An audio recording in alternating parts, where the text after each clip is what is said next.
Okay, let's continue. And this is the most interesting bit, which the managers would find very useful, right? So, say like you are a manager, a project manager for designing a software, right?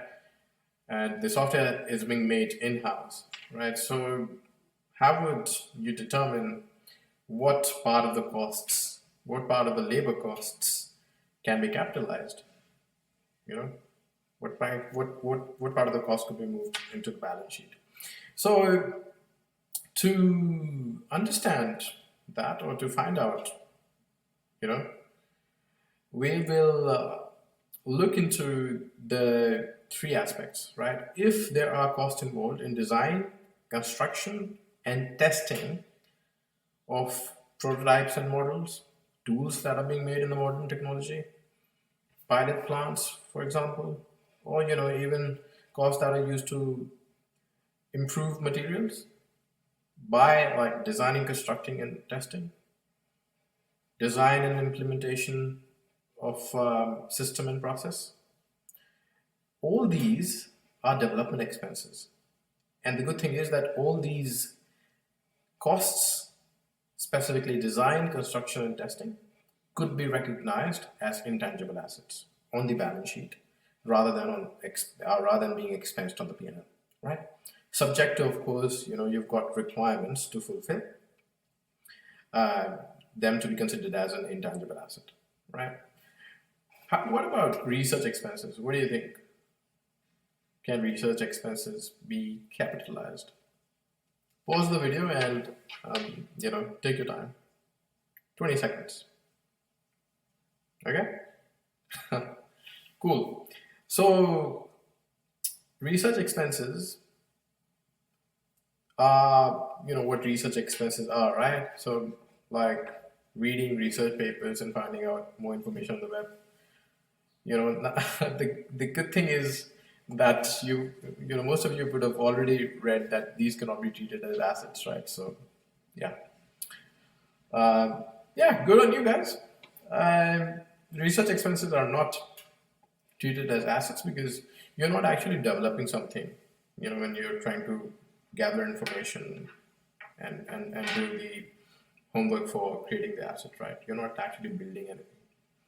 So the other question which that managers may have is whether an intangible is a short-term asset or they must be long-term assets, right? And it's a very good question. The answer is an intangible asset is long-term asset, right? Meaning that your company is going to use it for more than 1 year. They are not short-term assets, right? They're always long-term assets. So you'll be using them for more than a year. Now, you see how in the last slide we had said that development expenses could be put on the balance sheet as an intangible asset and that they do not need to be expensed in the P&L? Yes, you can do that. All you have to prove is that you have the technical, financial, and resource ability to develop the asset, that your intention to complete the asset is good, that you've started building a software and in the middle of everything you're saying, maybe not this software, maybe I'll go with another software. So you can't do that. You'll have to prove that you have the intention to complete the asset.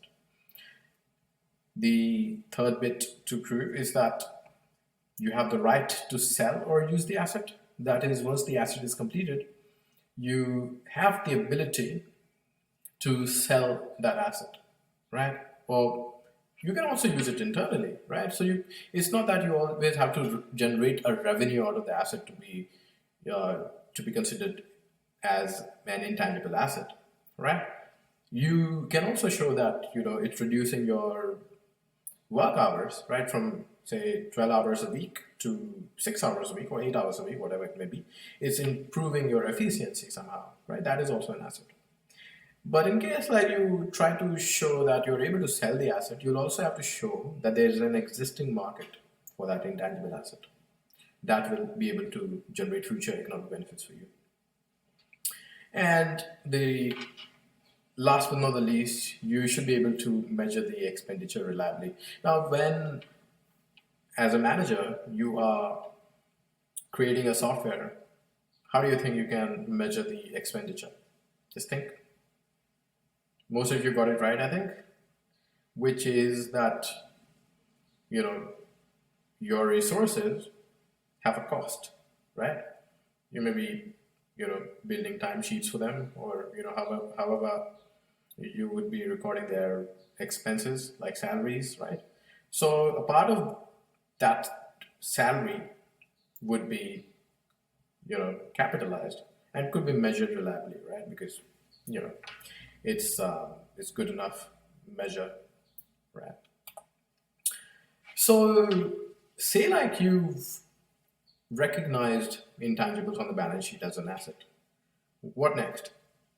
Does that mean that your income statement never gets a cost? Say like you generated like $12,000 worth of intangible, right?